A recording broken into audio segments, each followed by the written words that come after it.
name is Jim Farker. I served my time as a painter, not in Thompson's, in the opposition yard. Harbour Mackenzie's just along the harbour. But the yards had a good repertoire between each other and they helped each other out wherever they could. I started, as I said, I served my time as a painter, then I became yard manager and director, and then for 5 years or so actually owned the yard. And then the yard was sold and I was still carried on. I finished up being there for 55 years. So I liked it, so I just stayed on. Good for you. Well, my name's John Harris. I'm an engineer, marine engineer.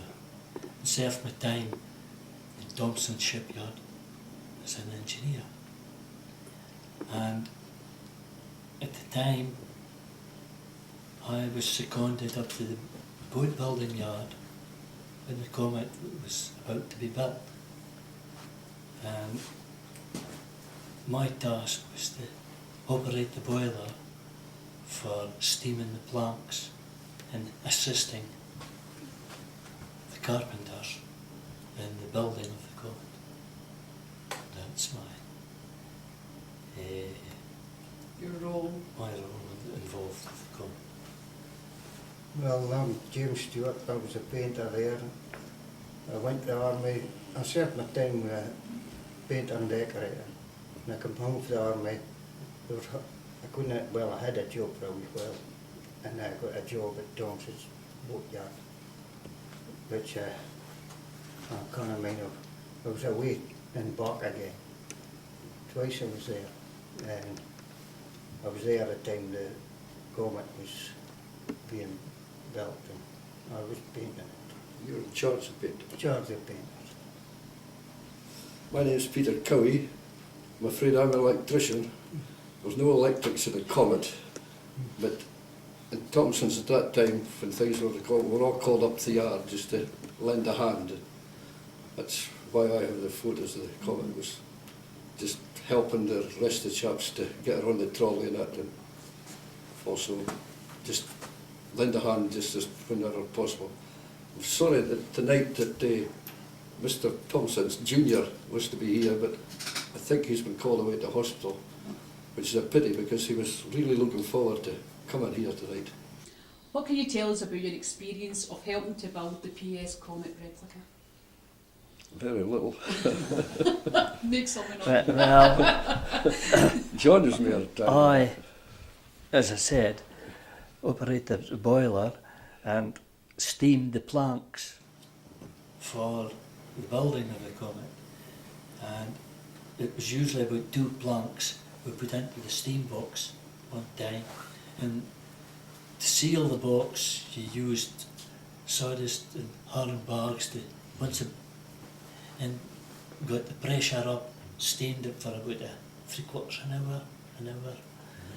And other carpenters would have they'd be playing in their other planks, ready to go in when we took that 2 out. And there was like 2 squads, a squad for each side of the boat,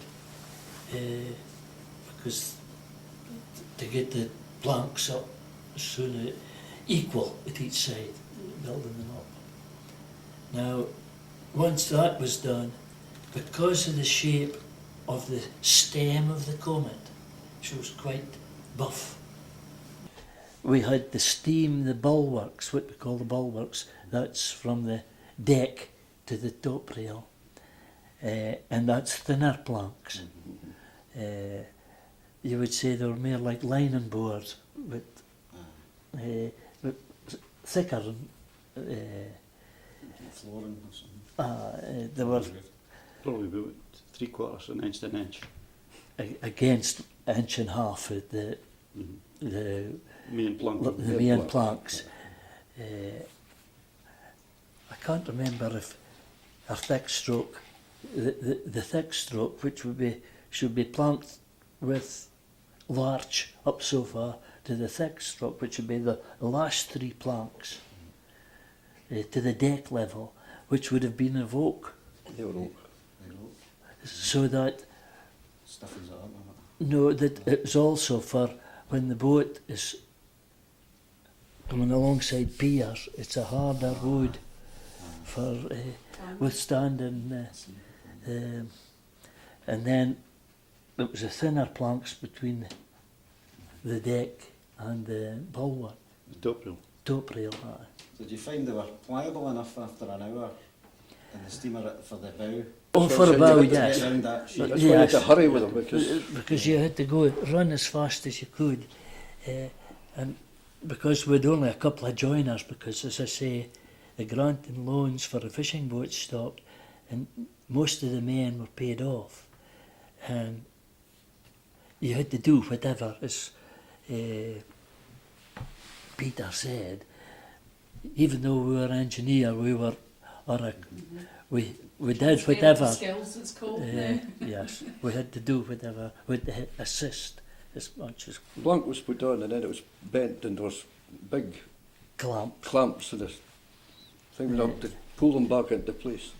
And it had to be Then they done had as to quick fix them as then. you know, the heat to So get. would you fix one end to give you something to work with? or When you Yes. started just around, clamp? just wasn't No. right Well, round till you well, get it back in, you see. Get the forehead in and came round to the. And also, we used to use dogs. Now, a dog is, it would be a steel rod, and it was tapered to a point at each end at right angles, and then bent to right angles. And you used a hammer to drive them into the frames. And you used a wooden wedge between there and the plank. Aye. And you put a wedge that way and that and the other way, and hammered them in, and that pushed the plank down Ah, so to get a tight fit. So basically you used that as a sort of frame? and No, then- no, it's only used as a big wedge, it's a method of holding them down. but you could hammer them in. They were about 18 inches long 12 to 18 inches high. and about a 2 4-inch. So look at that sort of shape. That was your legs there and then wedged in. Plank. Wedged with plank to push it tight. With the operation we're doing, we're just taking a couple of boards off at a time and then Aye. replacing them. Aye. You know, and then taking another. Of course, Yes. what you have to mind, that was being built from the, saw. right for the keel up. Aye. So that was why it made it to be tight, as tight as it could. And Then after that, they had to put in the oakum and that to make it watertight. We're having trouble at the well, we've just, I'm just curious to how you achieved the shape of the twist at the back, where it goes from vertical at the to side get the to twist in the goes plank. to horizontal Aye. within about 4 feet. Then That- that's That was that's done been- as well with the lads on the frames. They had what we call eaches, and they shaped the frame Yeah. as it was coming round, so it To would be get the flat. plank to To that get it- shape. Plank would be the flat plank. against it. Aye. but We to get pulled the it in with a clamp. Aye. And then they Cramped pulled it in with it a in. clamp, Clamped it at one end and then moved along a bit, clamped it again. clamped it the other way. Well, you got the twist in. You left these clamps on until you got it fixed. I thought you maybe took it down a wee bit because it's inch and a No, half no, boards. no, I no, thought no. Maybe that No, fared them off a wee bit at the Oh, end no, to it get- doesn't to matter make how it easier. thick. Only shaping was done on the On the On plank, the frames. On the steep, this. Aye. the skeleton is the ship. The each what we call an each there, that adds. Adds. That was what they used to shape the frame. And it's oak to it's So the frame wasn't a round look at it. It was actually Aye. shaped round, you see.